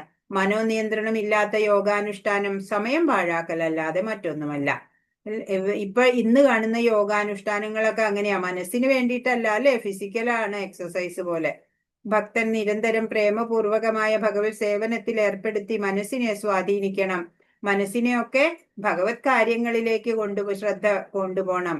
അപ്പോഴാണ് നമുക്ക് കൺട്രോളിൽ മനസ്സിനെ കൊണ്ടുവരാൻ പറ്റുക. കൃഷ്ണാവബോധത്തിൽ മുഴുകാതെ ഒരാൾക്ക് മനസ്സിനെ തുടർച്ചയായി നിയന്ത്രിക്കാനാവില്ല. ഇപ്പൊ കൃഷ്ണാവബോധം എന്ന് വെച്ചാൽ ഭഗവാനോടുള്ള പരമപ്രേമ ഭക്തി ഉണ്ടാവുക. എന്ത് ചെയ്യുമ്പോഴും ഭഗവാന് തൃപ്തിയാവുന്നുണ്ടോ, ഞാനും ഭഗവാനും തമ്മിൽ അടുക്കുമോ ഈ പ്രവൃത്തി ചെയ്താല്, അങ്ങനെയാണെങ്കിൽ ചെയ്യുക, അല്ലാത്തത് ഒഴിവാക്കുക. അർജുന ഉവാച അയതി ശ്രദ്ധയോ ഭേദോ യോഗാചലിത മാനസ അപ്രാപ്യ യോഗ സംസിദ്ധിം കാം ഗതിം കൃഷ്ണ ഗച്ഛതി. അർജുനൻ പറഞ്ഞു, അല്ലയോ കൃഷ്ണ, വിജയം പ്രാപിക്കാത്ത അതീന്ദ്രിയ ജ്ഞാനിയുടെ ഗതി എന്ത്? ആരംഭത്തിൽ വിശ്വാസപൂർവം ആത്മസാക്ഷാത്കാരത്തിനുള്ള പദ്ധതി കൈക്കൊള്ളുകയും പിന്നീട് ലൗകിക വാസനകളാൽ വഴിതെറ്റിക്കപ്പെട്ട് യോഗത്തിന്റെ പരിപൂർണതയിൽ എത്താതെ പിന്മാറുകയും ചെയ്യുന്ന യോഗിക്ക് എന്ത് സംഭവിക്കും? അപ്പോ യോഗ പ്രാക്ടീസ് ഒക്കെ തുടങ്ങി, കുറച്ചൊക്കെ ചെയ്തപ്പോ പിന്നെ അതൊന്നും ശരിയാവില്ല പറഞ്ഞിട്ട് അതൊക്കെ വിട്ടുപോന്നു. അങ്ങനെ പരിപൂർണതയിലെ വിജയം പ്രാപിക്കാത്ത അതീന്ദ്രിയ ജ്ഞാനിയുടെ ഗതി എന്താവും എന്ന്. ആരംഭത്തിലൊക്കെ വിശ്വാസപൂർവം ആത്മസാക്ഷാത്കാരത്തിനുള്ള പദ്ധതി കൈക്കൊണ്ടു യോഗം അഭ്യസിക്കാനും ഒക്കെയും തുടങ്ങി.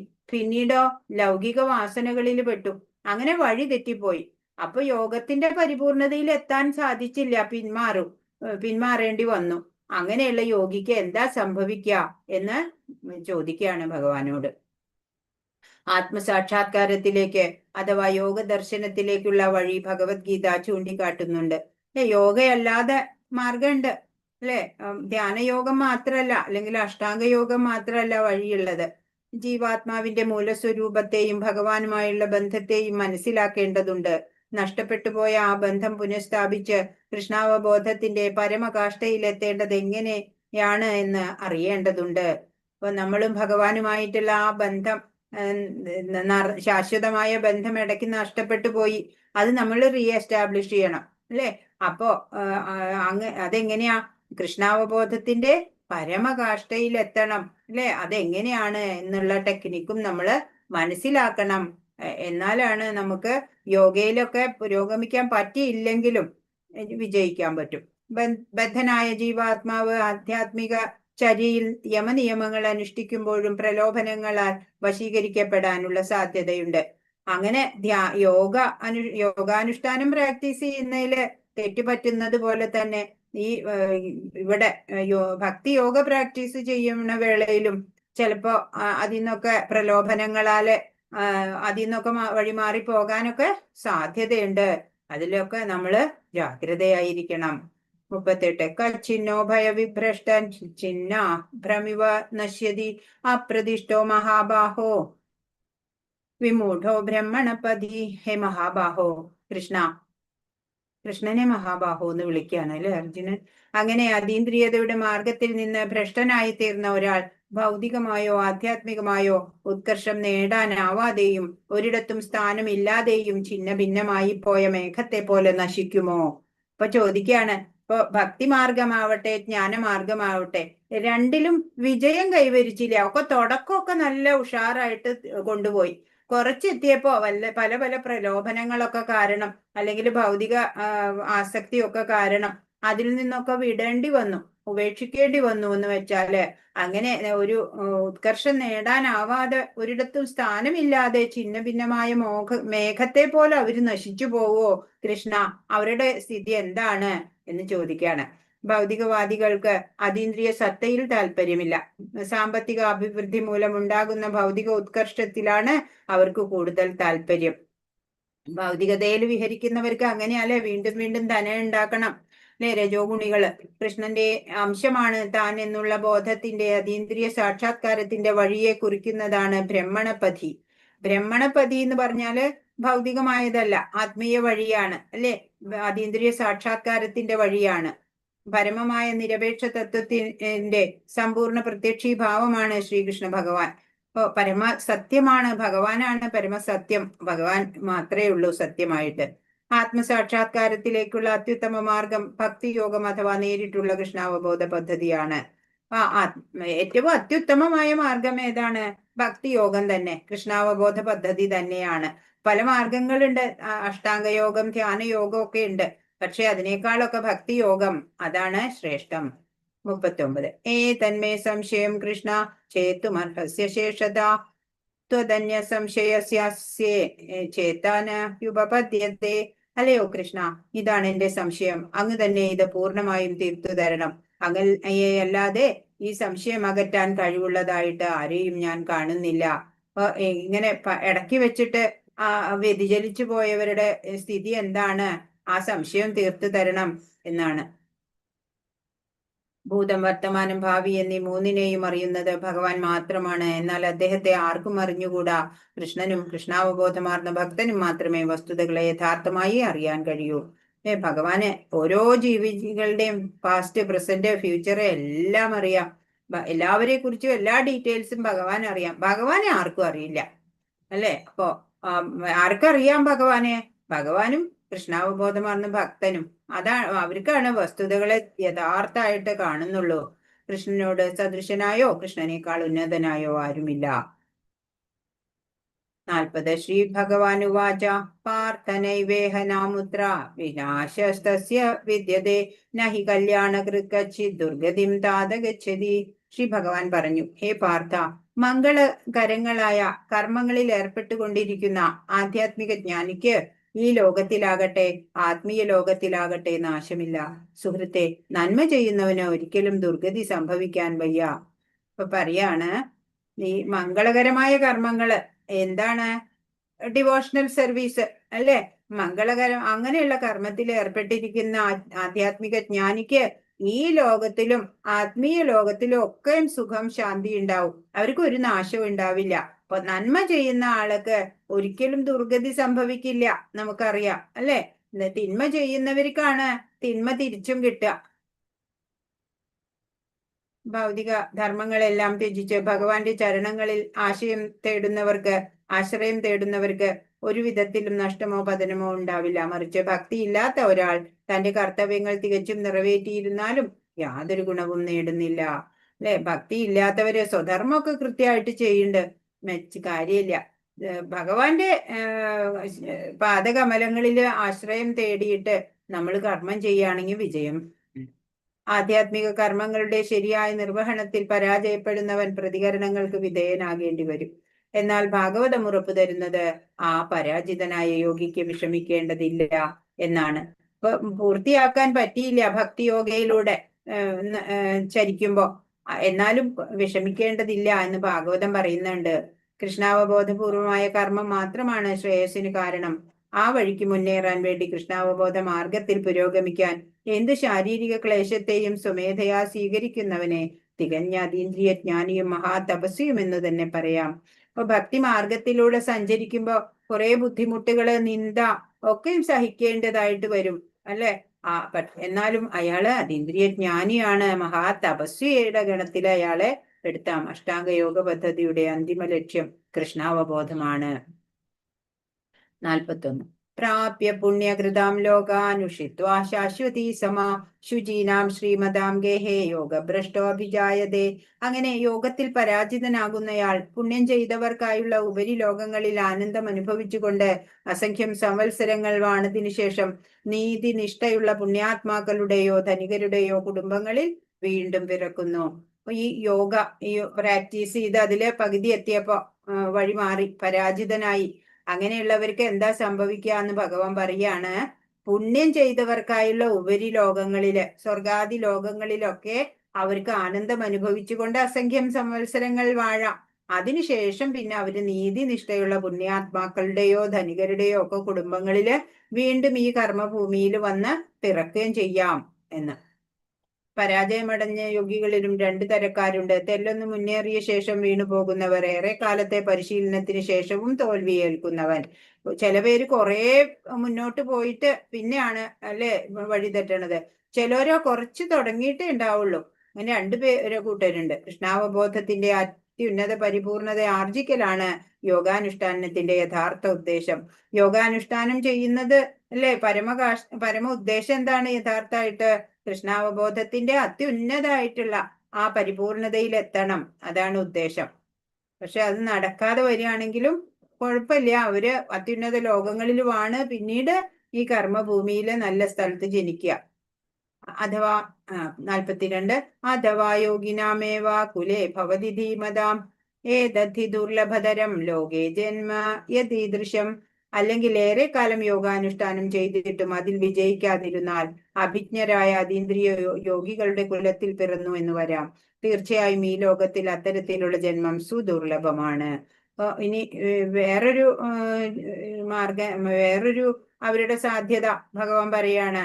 ഏറെ കാലം യോഗാനുഷ്ഠാനം ചെയ്തിട്ടും വിജയിക്കാത്തവര് അഭിജ്ഞരായ അതീന്ദ്രിയ യോഗികളുടെ കുലത്തിലാണ് പിന്നെ വന്ന് പിറക്കുക. ഈ ലോകത്തില് അത്തരത്തിലുള്ള ജന്മം കിട്ടണതും ദുർലഭമാണ്. അതും നല്ലൊരു ഓപ്ഷൻ തന്നെയാണ്.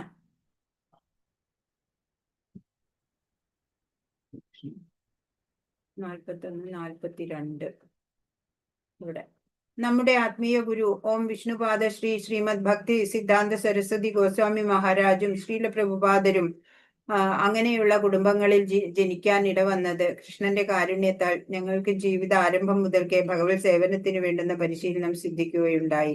പിന്നീട് അതീന്ദ്രിയ വ്യവസ്ഥയുടെ ക്രമമനുസരിച്ച് ഞങ്ങൾ പരസ്പരം കണ്ടുമുട്ടുകയും ചെയ്തു. ഇപ്പൊ നമ്മുടെ ശീല പ്രഭുപാദും അദ്ദേഹത്തിന്റെ ഗുരു ആയിട്ടുള്ള ഭക്തി സിദ്ധാന്ത സരസ്വതി ഠാക്കൂറും അവരൊക്കെയും ഇതുപോലെ ഒരുപാട് ഈ യോഗയിലൊക്കെ പുരോഗമിച്ചിട്ടുള്ള ആൾക്കാരായിരിക്കാം മുൻ ജന്മങ്ങളില്. പിന്നീട് അവര് വന്ന് ഏറ്റവും നല്ല ശ്രേഷ്ഠ കുടുംബങ്ങളിൽ ജനിക്കാനും ചെറുപ്പം മുതലേ ഭക്തി പ്രാക്ടീസ് ചെയ്യാനും അങ്ങനെ അവര് ഉന്നതമായിട്ടുള്ള ആത്മീയ ഉന്നതി നേടി പരമപദപ്രാപ്തിക്ക് അർഹനായി മാറിയല്ലേ. അവര് പിന്നെ ഇവിടെ വെച്ച് ഒരുമിച്ച് കണ്ടുമുട്ടുകയും ചെയ്തു. 43 തത്ര തം ബുദ്ധി സംയോഗം ലഭതേ പൗർവദേഹികം യതതേ ച തതോ ഭൂയ സംസിദ്ധാ കുരുനന്ദന. അല്ലയോ കുരുനന്ദന, അങ്ങനെ വീണ്ടും പിറക്കുമ്പോൾ യോഗിക്ക് മുൻ ജന്മത്തിലെ ദിവ്യ അവബോധം തിരിച്ചു കിട്ടും. ആധ്യാത്മികമായി പൂർണ്ണ വിജയം നേടാൻ വേണ്ടി അയാൾ പ്രയത്നം തുടരും. അങ്ങനെ നല്ല കുലത്തിലും ഒക്കെ യോഗികളുടെ കൂട്ടത്തിലൊക്കെ ജനിക്കാൻ ഇടവരുമ്പോഴ് അവർക്ക് മുൻ ജന്മത്തിലെ ദിവ്യബോധം തന്നെ തിരിച്ചു കിട്ടും. അവിടെ അവര് കുറെ മുന്നോട്ട് പോയി അല്ലെ, യോഗയൊക്കെ പ്രാക്ടീസ് ചെയ്ത് അതിന്റെ തുടർച്ചയായിട്ട് ഇപ്പൊ ചെയ്താൽ മതിയാവും അവർക്ക്. ആധ്യാത്മികമായി പൂർണ്ണ വിജയം നേടാൻ വേണ്ടി അയാൾ ഈ ജന്മത്തിൽ പ്രവർത്തിക്കും, അത് അങ്ങനെ വിജയിക്കുകയും ചെയ്യും. മുൻ ജന്മത്തിലെ അതീന്ദ്രിയ അവബോധം പുനരുജ്ജീവിപ്പിക്കുന്നതിന് കിട്ടുന്ന നല്ല ജനനത്തിന് ഉദാഹരണം അത്ര ഒരു വിശിഷ്ട ബ്രാഹ്മണ കുലത്തിൽ തന്റെ 3-ാം ജന്മം എടുത്ത ഭരത മഹാരാജാവ്. നമുക്ക് കഥ അറിയാലോ, ഭാഗവതത്തില് ആദ്യം രാജാവായി, പിന്നെ മാനായി, പിന്നെ വീണ്ടും ബ്രാഹ്മണ കുലത്തിൽ തന്നെ ജനിച്ചു. യോഗ പരിശീലനം ഒരിക്കലും നിഷ്ഫലമാകാറില്ലെന്നതിന് തെളിവാണ് ഈ ചക്രവർത്തിയുടെ ജീവിതം.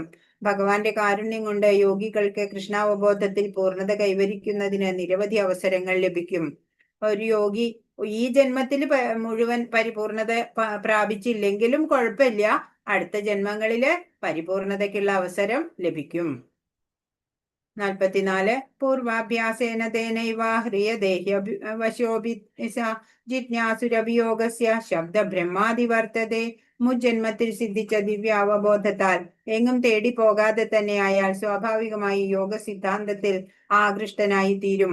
ജിജ്ഞാസുവായ ആ യോഗി ആചാരനിഷ്ഠങ്ങളായ ധർമ്മശാസ്ത്ര പ്രമാണങ്ങൾക്ക് അതീതനാണ്. അപ്പൊ ഈ എന്താ പറയാ, സ്പിരിച്വൽ ജ്ഞാനമൊക്കെ ഉണ്ടല്ലോ, അല്ലെങ്കിൽ സ്പിരിച്വൽ പ്രാക്ടീസ് ഒക്കെ നമ്മൾ ഇപ്പൊ ഡിവോഷണൽ സർവീസ് ഒക്കെ ചെയ്ത് അതൊക്കെ നമ്മുടെ അക്കൗണ്ടിൽ ഇങ്ങനെ ക്രെഡിറ്റിൽ കിടക്കും. അടുത്ത ജന്മത്തില് നമുക്ക് അതൊക്കെ ഇവിടെ ക്യാരി ഓവർ ചെയ്ത് കിട്ടും. ഇപ്പൊ മുൻ ജന്മത്തില് സിദ്ധിച്ച ആ ദിവ്യ അവബോധം ഉണ്ടല്ലോ, അത് എങ്ങും തേടി പോകാതെ അയാള് സ്വാഭാവികമായിട്ട് യോഗ സിദ്ധാന്തത്തിൽ ആകൃഷ്ടനായി തീരും, മുൻ ജന്മ വാസനയുള്ളത് കൊണ്ട്. അങ്ങനെ ജിജ്ഞാസുവായ ആ യോഗി ആചാരനിഷ്ഠങ്ങളായ ധർമ്മശാസ്ത്ര പ്രമാണങ്ങൾക്കൊക്കെ അതീതനായിട്ട് അല്ലെ, ആത്മജ്ഞാനിയായിട്ട് തന്നെ വർത്തിക്കും. ഈ ജന്മത്തിലോ പരിപൂർണത നേടുകയും ചെയ്യും. മുൻ ജന്മത്തിൽ സിദ്ധിച്ച ദിവ്യാവബോധത്താൽ എങ്ങും തേടി പോകാതെ തന്നെ അയാൾ സ്വാഭാവികമായി യോഗ സിദ്ധാന്തത്തിൽ ആകൃഷ്ടനായി തീരും. ജിജ്ഞാസുവായ ആ യോഗി ആചാരനിഷ്ഠങ്ങളായ ധർമ്മശാസ്ത്ര പ്രമാണങ്ങൾക്ക് അതീതനാണ്. ഹരേ കൃഷ്ണ മന്ത്രം നിരന്തരം ഉരുവിട്ടു പോന്നതുകൊണ്ട് മുൻ ജന്മത്തിൽ അദ്ദേഹം വേദോക്തങ്ങളായ ക്രിയാപദ്ധതികളെയും മറ്റും ഇവയെ ശബ്ദ ബ്രഹ്മപദത്താൽ സൂചിപ്പിക്കുന്നു, എല്ലാം അനുഷ്ഠിച്ചു കഴിഞ്ഞിരിക്കുന്നു. അങ്ങനെ പരിശുദ്ധി ആർജിക്കാത്ത ഒരാൾക്ക് കൃഷ്ണാവബോധ തത്വങ്ങൾ സ്വീകരിക്കാനോ ഹരേ കൃഷ്ണ മന്ത്രം ഉച്ചരിക്കാനോ സാധിക്കില്ല. അപ്പൊ നമ്മള് മുൻ ജന്മത്തിൽ കുറച്ചൊക്കെ ചെയ്തിട്ടുണ്ട് അല്ലെ, അതുകൊണ്ടാണ് നമ്മൾക്ക് ഇപ്പൊ ഭഗവത്ഗീത പഠിക്കാനും നാമം ജപിക്കാനും ഒക്കെ നമുക്ക് സാധിച്ചത്. 45 പ്രയത്നാദ്യതമാനസ്തു യോഗി സംശുദ്ധ കിൽബിഷ അനേക ജന്മ സംസിദ്ധി സ്തോ യാതി പരാം ഗതിം. സർവ കൽമഷങ്ങളും നീങ്ങി തുടർന്ന് മുന്നോട്ട് പോകാൻ ആത്മാർത്ഥമായി യത്നിച്ചു കൊണ്ടിരിക്കുന്ന യോഗിക്ക് അനേക ജന്മങ്ങളിലെ പരിശീലനത്തിനു ശേഷം പരിപൂർണത നേടി പരമലക്ഷ്യത്തിലെത്താം. ഇപ്പൊ നമ്മളുടെ മനോമാലിന്യങ്ങളൊക്കെ നീങ്ങണം അല്ലെ, പിന്നെ ഭഗവാനിൽ മനസ്സുറച്ച് മുന്നോട്ട് പോകാൻ ആത്മാർത്ഥമായിട്ട് യത്നിച്ചുകൊണ്ടിരിക്കുക. അങ്ങനെയുള്ള യോഗിക്ക് അനേക ജന്മങ്ങളിലെ പരിശീലനം വേണമെന്ന്, അതിനുശേഷം പരിപൂർണത നേടി പരമലക്ഷ്യത്തിലെത്താം അല്ലെ. ഇപ്പോ ഈ ജന്മത്തിലോ അടുത്ത ജന്മത്തിലോ അറിയില്ല, നമ്മളുടെ ലെവല് അനുസരിച്ചാണത്. നമ്മൾ ഏത് ലെവലിലാണ് എന്ന് അറിഞ്ഞുകൂടാ. അപ്പൊ നമുക്ക് എത്ര ജന്മങ്ങൾ എടുക്കേണ്ടി വന്നാലും ഭഗവത് സേവന നിരതനാവാനുള്ള ഒരു അവസരം ഭഗവാൻ തന്നാൽ നമ്മൾ വിജയിക്കും. സർവ കൽമഷങ്ങളും നീങ്ങി തുടർന്ന് മുന്നോട്ട് പോകാൻ ആത്മാർത്ഥമായി യത്നിച്ചു കൊണ്ടിരിക്കുന്ന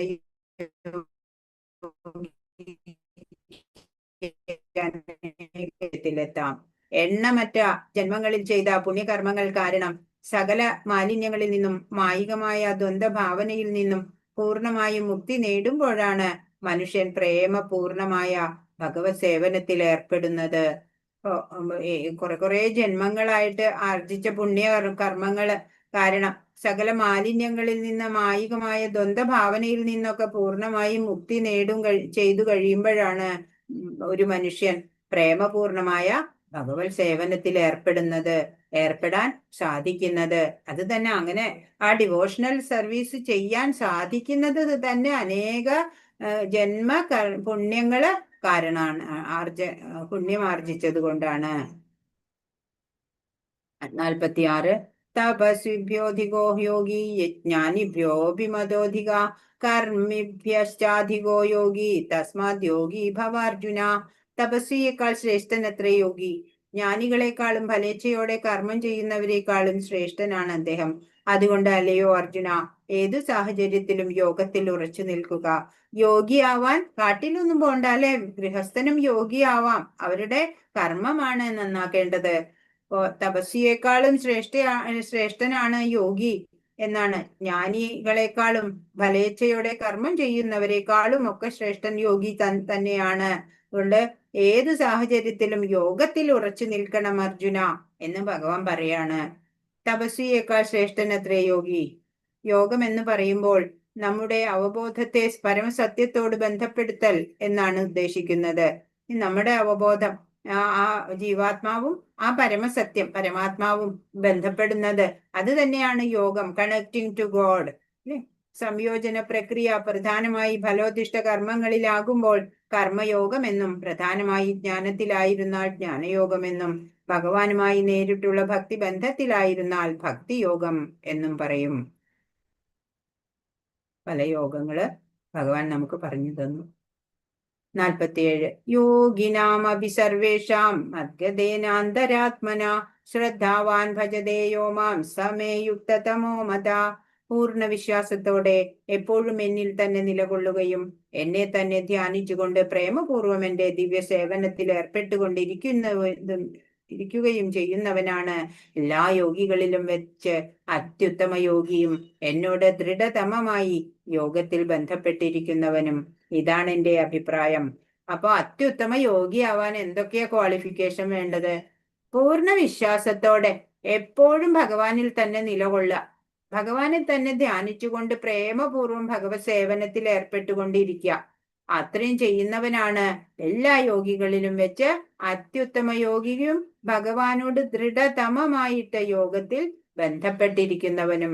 ഇതാണ് ഭഗവാന്റെ അഭിപ്രായം. നല്ലൊരു സ്റ്റേറ്റ്മെന്റ് ഇവിടെ പറയാണ് ഭഗവാൻ, അല്ലെ? എന്ത് വേണം? നമ്മള് പൂർണ്ണ വിശ്വാസത്തോടെ എപ്പോഴും ഭഗവാനിൽ നിലകൊള്ളാൻ സാധിക്കണം.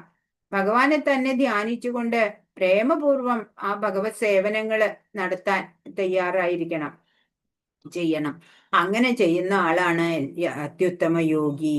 ആ ആള് തന്നെയാണ് ഭഗവാനോട് ദൃഢതമമായിട്ട് യോഗത്തില് ബന്ധപ്പെട്ടിരിക്കുന്നവനും എന്ന് ഭഗവാൻ പറയാണ്.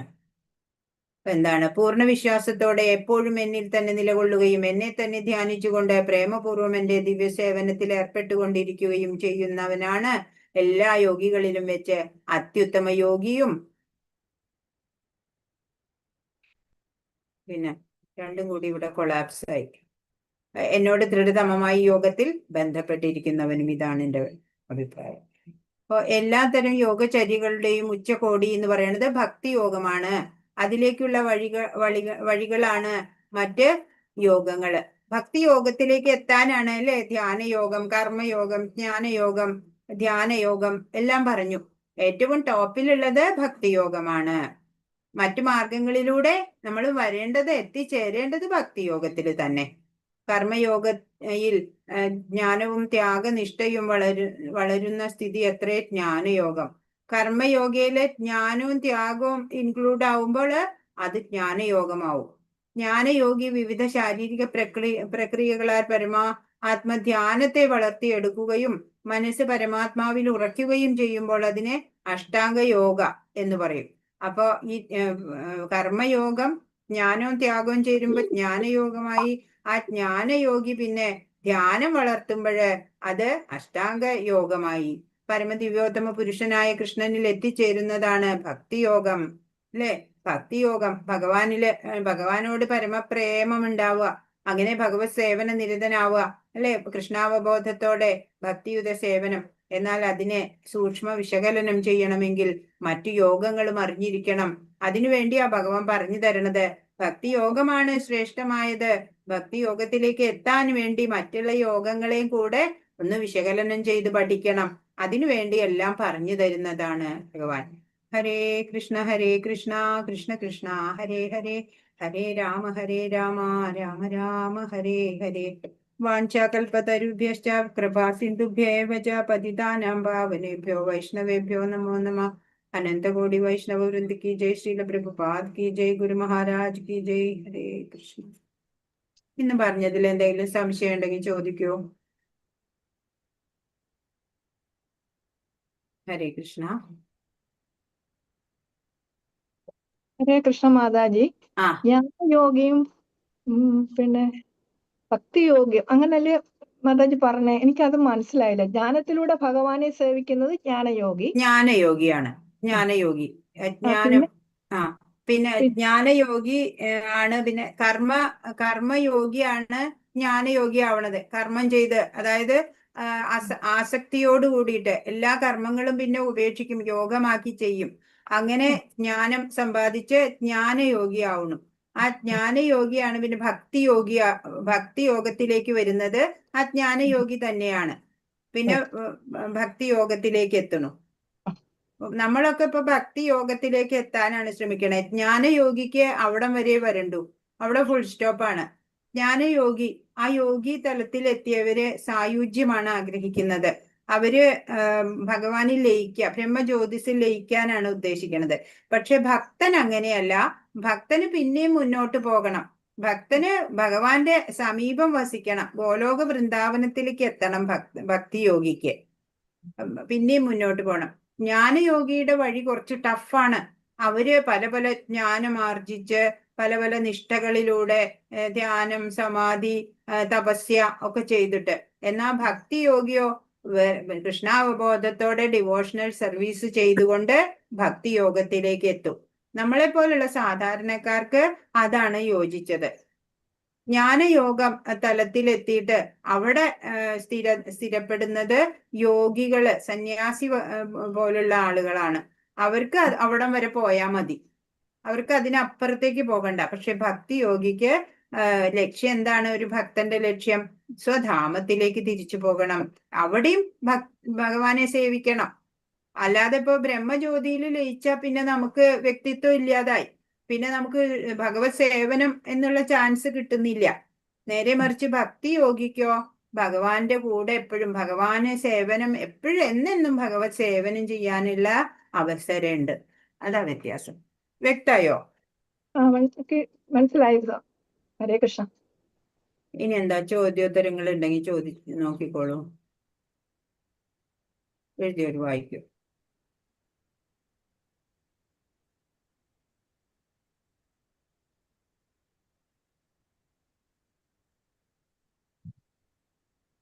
മനസ്സിനെ കുറിച്ച് ഭഗവാനോട് അർജുനൻ പറയുന്നത് എന്താണ്?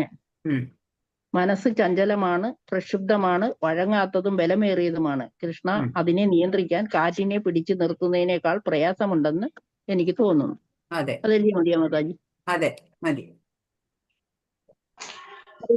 എങ്ങനെയാണ് മനസ്സിനെ നിയന്ത്രിക്കാം എന്ന് ഭഗവാൻ പറയുന്നത്? എങ്ങനെയാ? യുക്തമായ പരിശീലനം കൊണ്ടും നിസ്സംഗത കൊണ്ടും മനസ്സിനെ നിയന്ത്രിക്കുക. അതെ, അഭ്യാസേനതു കൗന്ദേയ വൈരാഗ്യേണ. അഭ്യാസവും വൈരാഗ്യവും. അതെ. അടുത്തത്.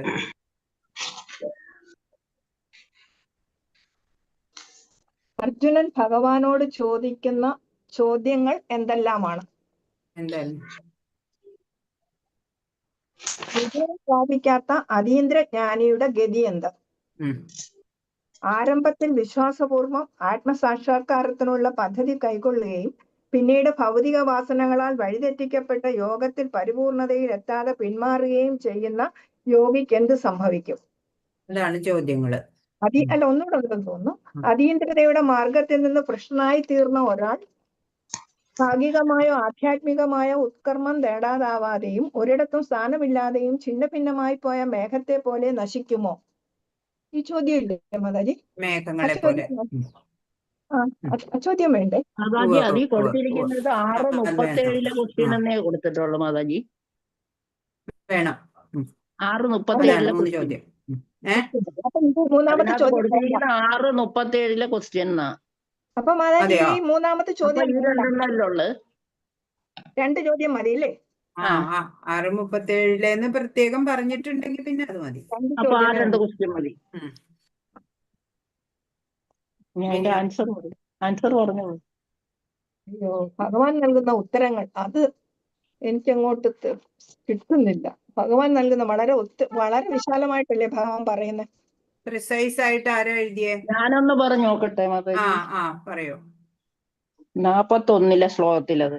അങ്ങനെ യോഗത്തിൽ പരാജിതനാകുന്നയാൾ പുണ്യം ചെയ്തവർക്കായുള്ള ഉപരിലോകങ്ങളിൽ ആനന്ദം അനുഭവിച്ചുകൊണ്ട് അസംഖ്യം സംവത്സരങ്ങൾ വാണതിനു ശേഷം നീതിനിഷ്ഠയുള്ള പുണ്യാത്മാക്കളുടെയോ ധനികരുടെയോ കുടുംബങ്ങളിൽ വീണ്ടും പിറക്കുന്നു. ഒരു ക്വസ്റ്റ്യന്റെ ആൻസർ. അതെ അതെ.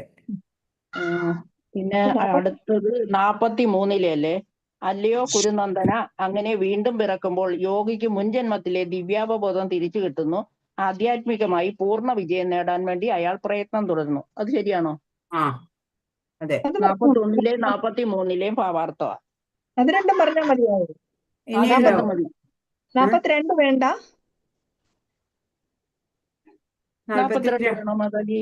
42 വേറെ വരുന്നത് ഞാൻ വായിച്ചു നോക്കട്ടെ. ഏറെക്കാലം യോഗാനുഷ്ഠാനം ചെയ്തിട്ടും അതിൽ വിജയിക്കാതിരുന്നാൽ അഭിജ്ഞരായ അതീന്ദ്രിയ യോഗികളുടെ കുലത്തിൽ പിറന്നു എന്ന് വരാം. തീർച്ചയായും ഈ ലോകത്തിൽ അത്തരത്തിലുള്ള ജന്മം സുദുർലഭമാണ്. അത് വേണ്ട, ഇതാന്നാ തോന്നുന്നത്. 43 അല്ലേ മാതാജി നല്ലത്? വിജയിക്കാത്തവരും പിന്നത്തെ ജന്മം വരുമ്പോ അതീന്ദ്രിയ യോഗികളുടെ കുലത്തിൽ പിറക്കാം. എന്നിട്ട് അതും ശ്രേഷ്ഠമായ ജന്മം തന്നെയാണ്. അത് കഴിഞ്ഞിട്ടാണ് പിന്നെ 43 പറയണത് അങ്ങനെ വീണ്ടും പിറക്കണവരുടെ കാര്യമാണ് ഇവിടെ പറഞ്ഞത്. അപ്പൊ ഇത് പറഞ്ഞാ മതി.